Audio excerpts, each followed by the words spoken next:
Hi guys, good day. Time to harvest my Malabar spinach. At may kasama akong makulit. Ayan. May dala na tayong batya at saka gunting. Yan, dito lang yan sa gilid ng bahay. Yan po. Kailangan nating harvestin na para mas lalo siyang tumaba. Ayan po. Ito, ang ganda. Yan. At saka may mga bago pa akong tinanim. Yan. Meron din tayong gamot na tinanim.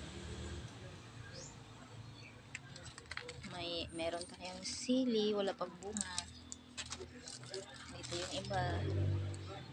Yan lang. Okay guys, it's harvest time.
Jeshi, naawa ka na sa ibang katiwala.